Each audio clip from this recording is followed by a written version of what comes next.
ઝઘડિયા તાલુકાના રાણીપુરા ગામમાં ગણેશ ભક્તિ સાથે રાષ્ટ્રભક્તિની સુવાસ પ્રસરી રહી છે. ગામમાં અલગ અલગ થતા ગણેશ ઉત્સવોનો ખર્ચ બચાવી એક સ્થળે ગણપતિ સ્થાપન કરી ગણેશ ઉત્સવની સવાર સાંજની આરતી બાદ રાષ્ટ્રગીતનું ગાન કરવામાં આવે છે.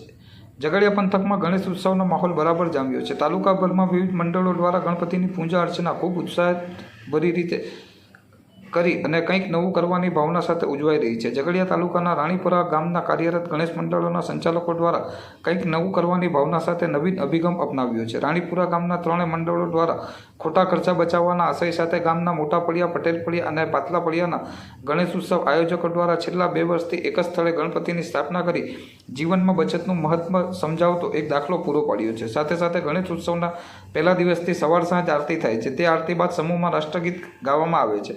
આ પહેલને ગામના યુવાનો, વડીલો, મહિલાઓ, માતાઓએ ખૂબ ઉત્સાહ સાથે વધાવી રહ્યા છે અને નિત્ય સવાર સાંજની આરતી બાદ રાષ્ટ્રગાન કરવામાં આવે છે. ગામના વડીલોના જણાવ્યા મુજબ ગણેશ ઉત્સવની ઉજવણીની શરૂઆત લગભગ આઝાદીના આંદોલન સમયે થઈ હતી. આઝાદીના આંદોલનના સમાચારો અને આંદોલનની ગતિવિધિઓ દ્વારા નવી નીતિઓ પ્રજા સુધી પહોંચે તેવા આશયથી લોકો એકત્ર થાય અને આઝાદીના આંદોલનની ચર્ચા સાથે સાથે ગણેશજીની ભક્તિ દ્વારા એકતાની શક્તિનું સિંચન થાય તેવી હતી. જેથી ગણપતિ ઉત્સવ જે સીધો ભારત રાષ્ટ્ર સાથે અને તેની આઝાદીની ચળવળ સાથે જોડાયેલો છે, જેથી ગણપતિ ઉત્સવ દરમિયાન રાષ્ટ્રગીતનું ગાન થાય એ ખૂબ સારી બાબત કહેવાય. જેથી ગામમાં ભક્તિ સાથે એકતાની શક્તિનું સિંચન થઈ રહ્યું છે તેમ જણાવ્યું હતું.